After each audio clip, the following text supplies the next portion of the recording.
It's my joy to tell you a little bit about Michael Bogar. How many of you have taken a class or a workshop from Michael? Yeah, you know. So Michael has taught at the Center for Spiritual Living and other churches around our region for many years. He teaches for us the beginning introduction to the Bible class, all the way up to our ministerial students. And he has created a new series of classes about mythologies, the stories of various cultures, about the spiritual nature of life.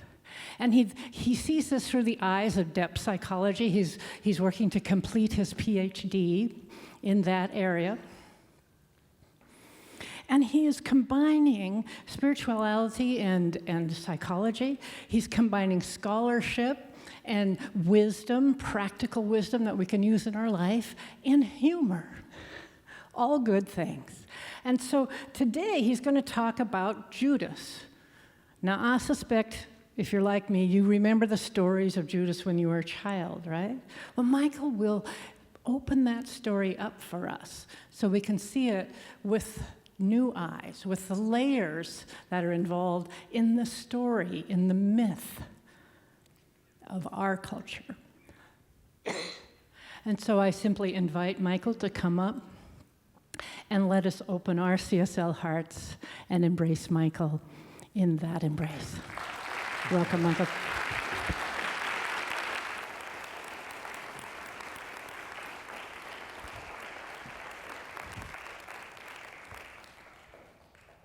Uh-oh. Inauspicious beginning.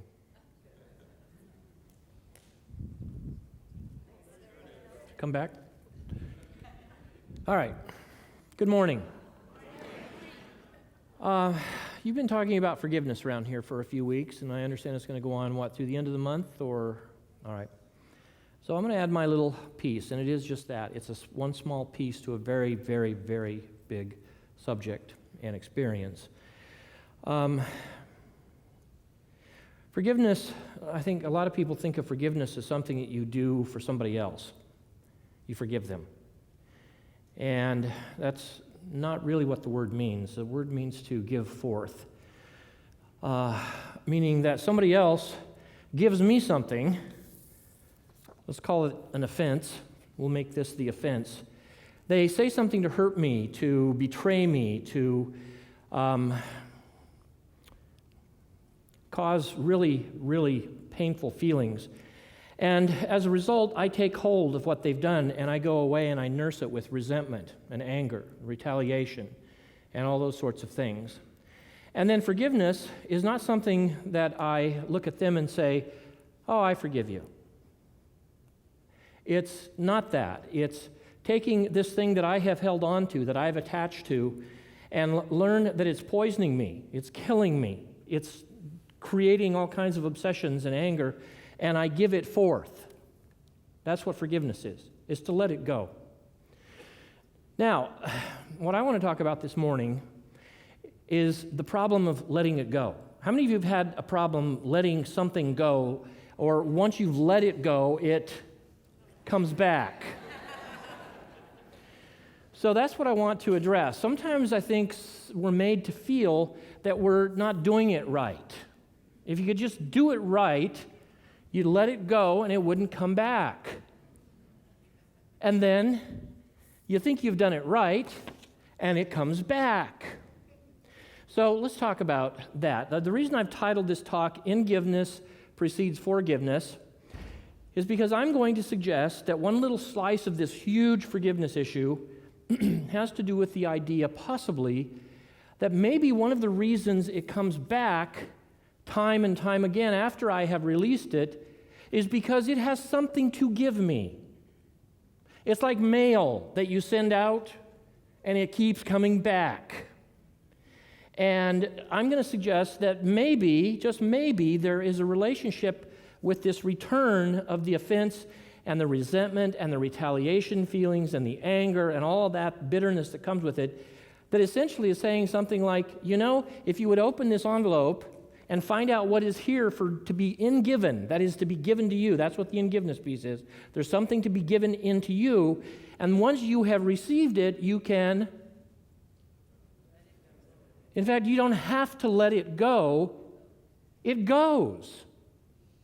So I'm going to suggest that as a possibility. And one of the reasons I like to speak at the Seattle Center for Spiritual Living is because they're just possibilities. If you find yourself going, I think that's BS, then it's the BS Center for Spiritual Living. So just let it go. But this is just a different point of view. Try it on with me. Try it on with me. Let's start with the idea, first of all, foundational idea, huge idea, that there are two worldviews when it comes to forgiveness, at least two major worldviews. And we live in what I call the modern worldview, but let's first of all look at the ancient worldview. And when I say ancient, I mean cultures that are like from the 1950s. No. When I say ancient, I'm talking about cultures that are a couple of hundred years ago, and we're going to, in the workshop this afternoon, we're going to look at what happened about 200 years ago to sort of transition us from what I'm calling ancient worldview into the modern and even pre-modern worldview. It's a huge difference. And most of us have been raised in the modern worldview, and we don't even know that it is just a worldview. We're going to talk about that and how it affects our views. But in the ancient world, ancients, there is a god/goddess, spirit, angel, demon, or ancestral Geist, German word for ghost, in every external or internal experience, including all emotional problems. In other words, in the ancient world, for the most part, you didn't have emotions. Emotions had you. In other words, the idea of emotion is a modern invention. The idea of saying, I am resentful, is a modern invention. I am angry, because where's that locating anger and resentment? In here, it's mine. And it originated in me. That's the modern view. For the moderns, there is a neuron, a gene, or a chemical compound at the root of every external or internal experience, including all emotional problems, including resentment. So in the ancient worldview, resentment, or all feeling, all of what we call emotion, did not originate in the human mind or the human brain. It originated where? Transhumanly.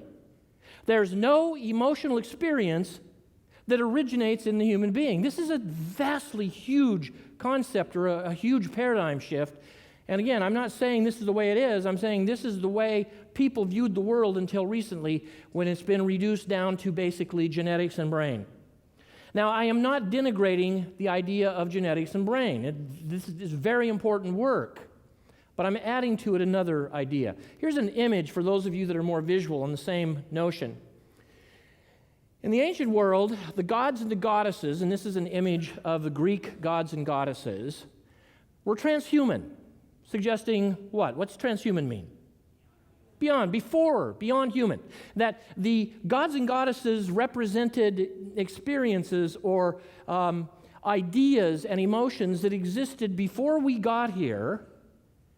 And once the human race leaves, those ideas and emotions will continue to exist. Does that make sense? So we are here basically as human beings with brains and neurochemical systems and all of this stuff that we have in our biology, in order to experience this larger, transcendent, transpersonal, transhuman world. But the ideas and emotions do not originate in us. Do you see the difference? Very, very different to say, I am resentful of my ex, versus the spirit of resentment has come to visit me. Very, very different. And you know this experience. It doesn't have to be an ex. It can be a boss or a friend that's betrayed you or a child. It doesn't matter. The offense itself, you know this experience. You're driving along or sitting, watching television or whatever you're doing, and you're doing fine. You're just kind of, zoned out. And then all of a sudden, you have a visitation. We call it memory. The ancients called it, or at least the Latin and Roman ancients called it memoria, Mnemosyne, the goddess of memory. That the memory didn't just pop willy-nilly out of your brain in that moment to ruin your afternoon.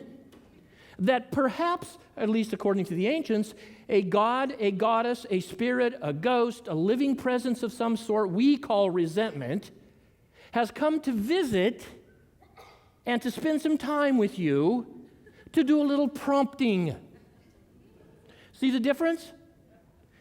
Because we're saying when if this is truly a spirit visitation called resentment or retaliation, revenge, anger, jealousy, whatever, the ancients said they were gods and goddesses. If it is a visitation, it needs to be treated differently than if it's just a neurochemical bubble that momentarily came into my mind and ruined my day. See the difference? In the ancient view, there is something to be given, or the god or goddess or spirit or archetypal presence, whatever you want to call it. If you want to get more updated, go to Jungian archetypal presences, came to visit for a purpose. That there is no emotion. How many emotions? No emotion that does not have purpose in it, that transcends human experience. It's a little bit like, and I've used this analogy before, it's like a television or a radio. If you came into a room and had never seen a television before and didn't know the modern concept of television, and you saw a television sitting there, you might say, how did that person get inside that little skinny box? I mean, it used to be more understandable when the boxes were bigger. But now they're like 3 inches wide, and this human being has somehow been pressed into this box. And if you didn't know anything about it, you would say, this is very strange that this box is containing this human or these human beings. And of course, those of us in the modern world would look at you and say, no, they're not there. These people are really, where? They're out there somewhere. Pink Floyd-like. Is there anybody out there? We know better. We know that the circuitry of the television and the satellite emissions and all of this work that goes on to transmit these full-bodied people through the ethers invisibly and through little thin cable wires and into this box, we just go, that's the way it is. That's the way the ancients viewed the brain, what we call the brain. In the ancient world, you didn't have these ideas just pop up inside the box called the brain. We're obsessed with the brain box in this culture. You do know that, don't you? Change your brain, change your life. That's our myth. We all believe that. And there's truth in it, so I'm not denigrating the truthful part of that. And we'll talk more in detail about that in our workshop this afternoon. We'll have more of a deep conversation there. But in the ancient world, it was, no, the brain did not pop up in your brain box or inside of you from anywhere. Like a television receives an emission from a distant place, our brains, our biochemistry is like the digitry in the mechanical device, is just there to receive the transmissions. And each of us gets our own unique little programs. You know what I'm saying? Everybody goes through a divorce or a betrayal or whatever it happens to be that really, really, hurts, and you're going to have your own program. And then someone's going to come along and say, well, you just need to forgive them. And depending upon where you are in the stage of your experience in this program, you may go from telling them to off to, you're right, this is killing me. This is killing me, I need to let it go. I'm going to the workshop this weekend to let it go. And you go to the workshop because you think the problem resides in you. It's my problem. I need to reprogram my brain. And that's fine. There's a place for reprogramming the brain. But the ancients would have found that silly. You're not being programmed by your brain. You are being encountered by a living presence. And that living presence is not going to put up with you reprogramming it. You see the difference? Now, you might be asking, and we'll ask this at the workshop this afternoon, when do I know when to program and when do I know when not to? You know, it's the Kenny Rogers school of know when to hold them, know when to fold them kind of thing. So it's tricky, but at least you have two options, and I like the ancient option when that damn resentment keeps coming back. You understand? It's like maybe there's more going on than just something inside me. Now, very quickly, I want to read through this difference list. In the modern view, resentment, including anxiety, anger, bitterness, causing pain and discomfort is primarily a human brain-mind problem. The solution in the modern view is primarily, and I put primarily because, there is truth in this, but it's not necessarily the only truth. The solution is primarily a brain-mind solution. You drug it, you affirm it away, you counsel it away, you pray it away, love it away, train it away, reprogram it away, right? We got all these techniques, and there are so many books in the self-help section that will teach you how to do this, and very few of them work. Have you had that experience? Sometimes they do. It's great. Use it. The problem and solution in this view are primarily located in the human mind, the human brain. Resentment and forgiveness are brain-mind problems. This is a valid approach, but it is not the only approach or even a primary approach. The ancient view. Resentment, including anxiety, anger, bitterness, causing pain and discomfort, is primarily a god or gods or spirit or ancestors, or if you want to be more modern and Jungian, the collective unconscious problem. Let me add this here. The difference between Freud and Jung in this issue is Freud basically was the one who reduced the human emotional experience to what? To the mind. To the unconscious, a lot of it. He said a lot of it's unconscious, but for Freud, the unconscious is located where? In your own mind, your own psyche. His disciple, Jung, came along and said, I like what you're saying, but I think you're missing a piece. What's missing? Soul or the collective unconscious. He said, yes, there is an unconscious piece of us that needs to be therapized and therapeutized, but Jung said, what if there is a realm like the ancients taught, and this is why Jung was so hot on the mythologies, what if there is an unconscious realm that is apart from you, that is somehow interacting with you, that's more than just your little mind brain? The solution for the ancients is primarily rooted in the gods, or God, or spirit, or ancestors, or the unconscious.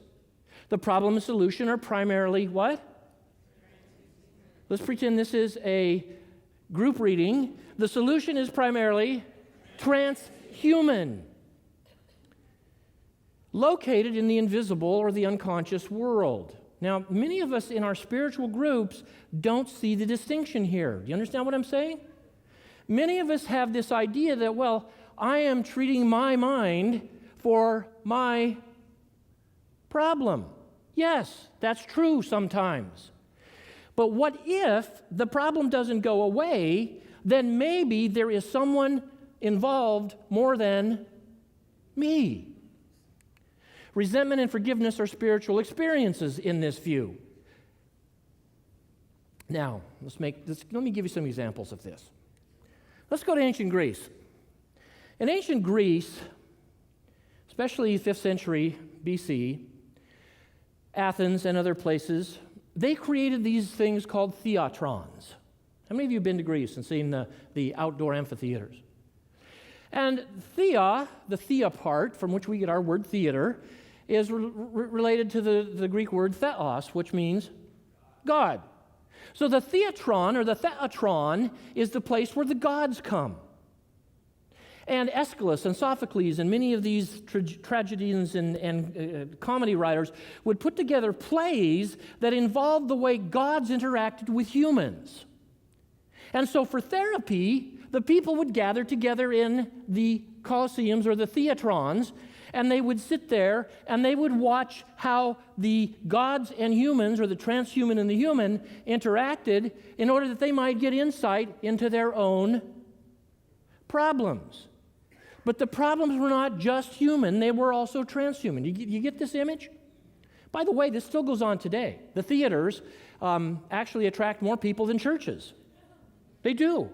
In fact, you survey people generally out on the street. How many of you had a great experience in a church compared to those who had a great experience in a theater? And you know the people who had experiences in theaters is way longer than churches, unless, of course, they're Pentecostals. Which is not totally making fun. The point is that in the Greek, for the Greeks, the theaters were places, as Aristotle said, where you go to do catharsis. But you're not just doing it to reprogram or cathart or cleanse your own mind. You're going there cathartically in order to see how the gods interact with humans and how that might apply to you. So if you had gone to an ancient Greek theater and said, oh, you're here to reprogram your brain, they would have probably said something like, what the hell does that mean? And then when you explained it, they would have said, no, you don't understand. The issue is not just in me, the issue is with a realm outside of me.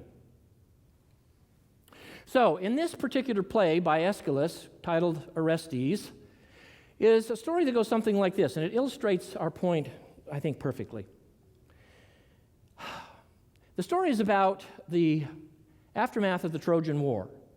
The Greeks, including King Agamemnon, the general, had gone to fight the Trojans, and after 10 years, they defeated them and came home, and Agamemnon, the great king, came home to his wife Clytemnestra, but he found a soap opera problem. Anybody know the story? What did he find, or what was the situation? He didn't actually know it, but what was the situation?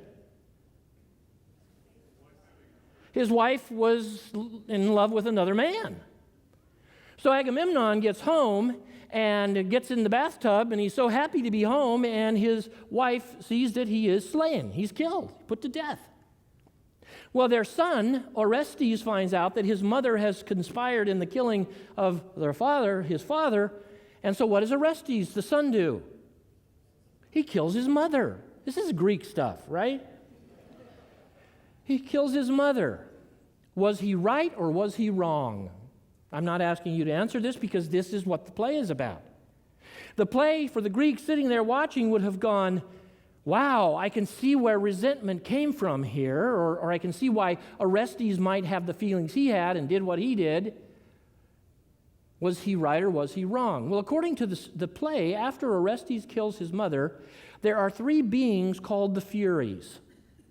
The Furies' names are Alecto, the angry one, Megara, the grudging or the resentful one, and Tisiphone, the avenger or retaliation. You see these spirit beings over here.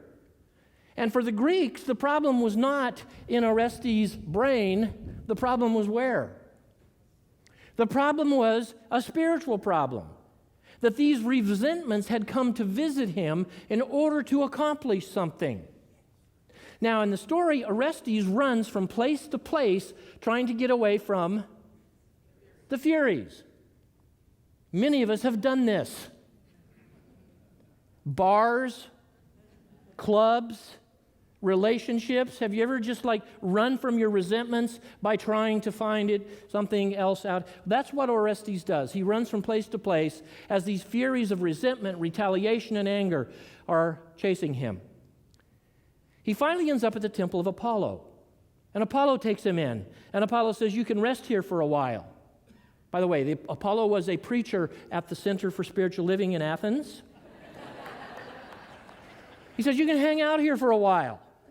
We'll try to get this thing fixed. And so after a time, Apollo contacted Athens, the city of Athens, where Athena, the goddess of love, no, that's Aphrodite. I can tell where you're at. Athena, the goddess of wisdom. He said, let's take you to Athens, and Apollo talked to the Furies, and he said, let's go to Athens and have a trial to see if you're right, you Furies are right, or if Orestes is correct. So they had a trial. And after the trial, the jury was hung. So they didn't know, was he right for killing his mother, or was he wrong for killing his mother? So who comes in and casts the deciding vote? Athena, the goddess of wisdom. She casts the deciding vote. The vote is he's innocent, and he learns all kinds of amazing things, and the story ends. What's the point? What's this have to do with what we're talking about?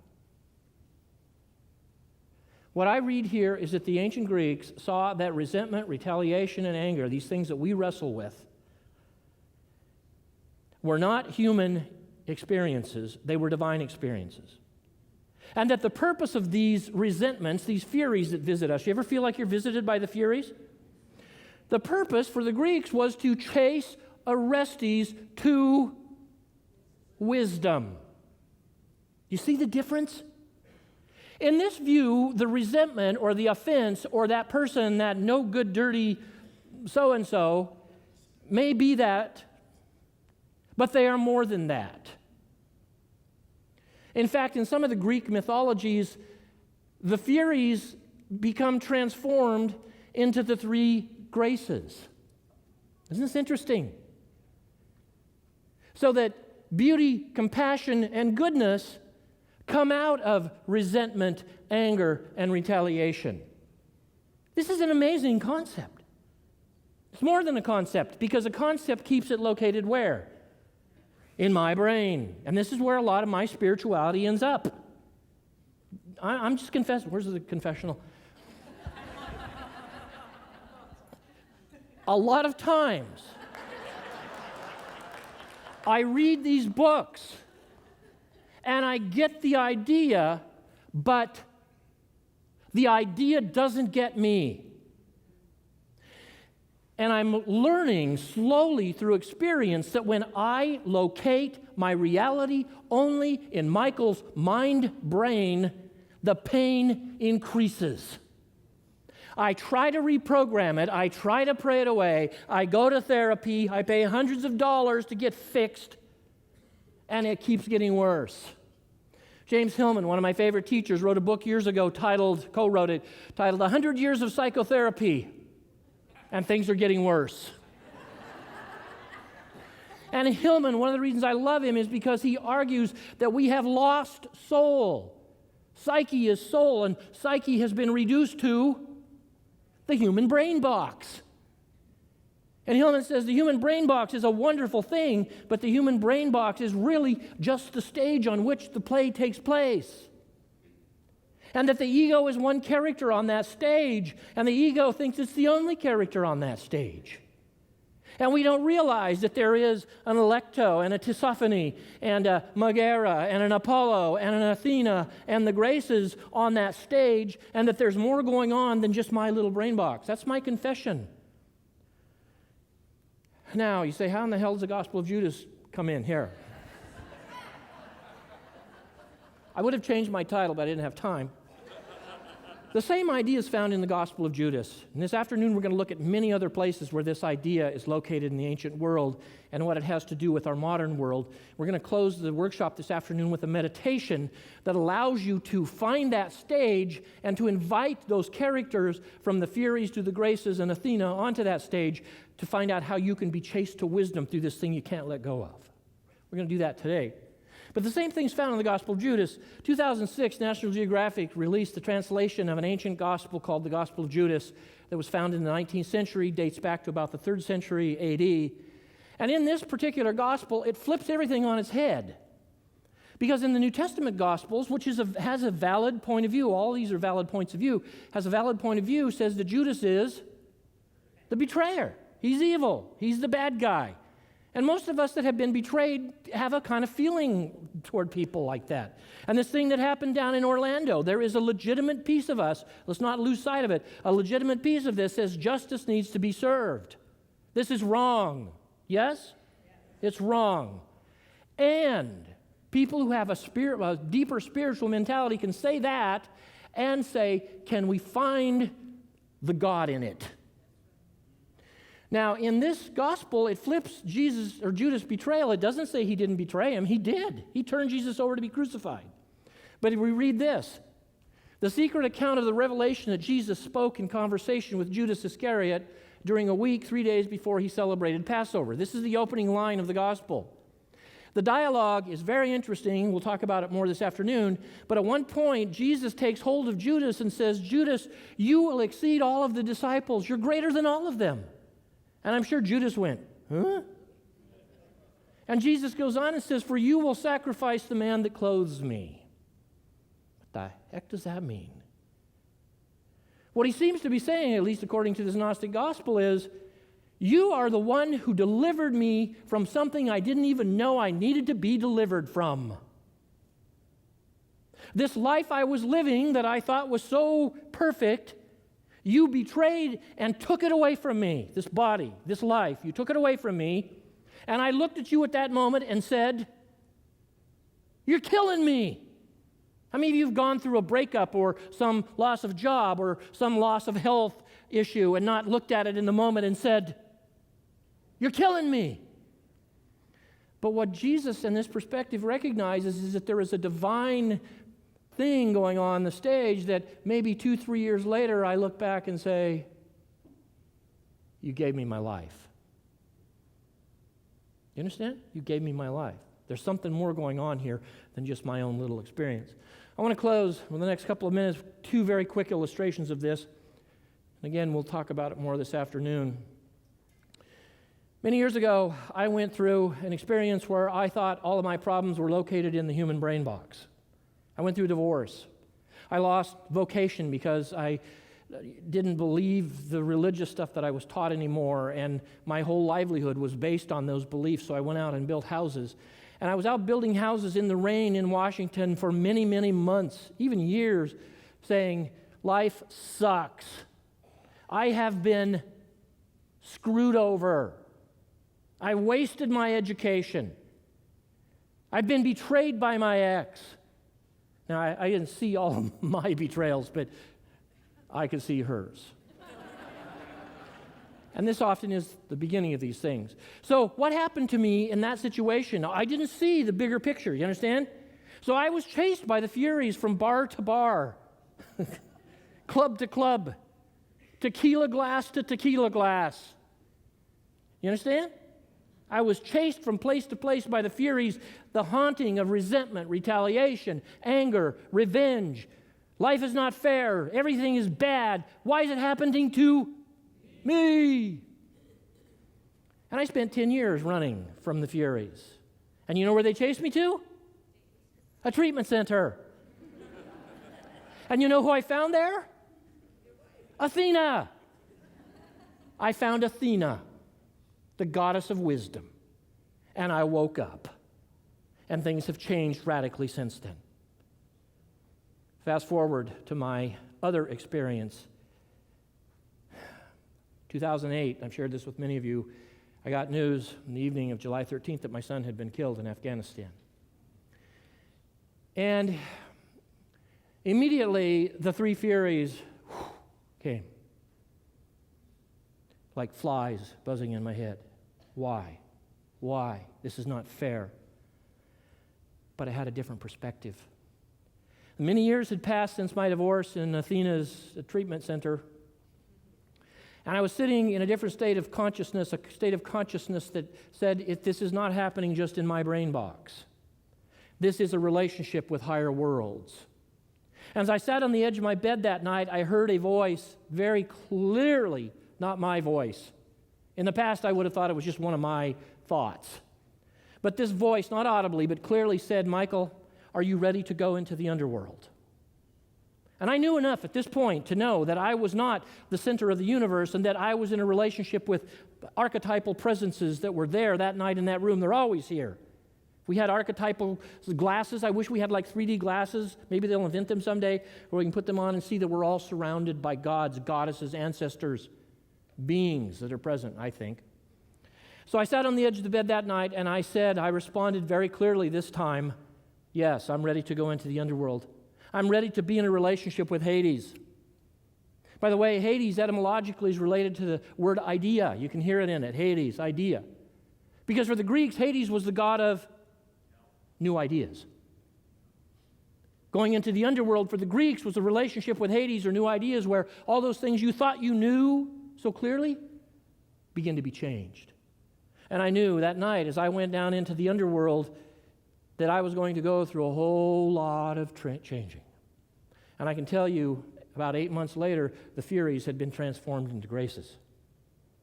The pain was still there, but my relationship with these presences that were part of my emotions made my world so much bigger and so much more purposeful. Let's close, if you'd like to close with me, with a little prayer. Take a breath. Take a breath. For the ancients, when they closed their eyes, they entered into Atman sphere. The Hindus entered into Atman sphere, the sphere of soul, what we call the atmosphere. So we now, as we close our eyes, acknowledge that we are surrounded by presences that what I consider to be my emotions, my fantasies, my addictions, my worries, my concerns are really not completely mine.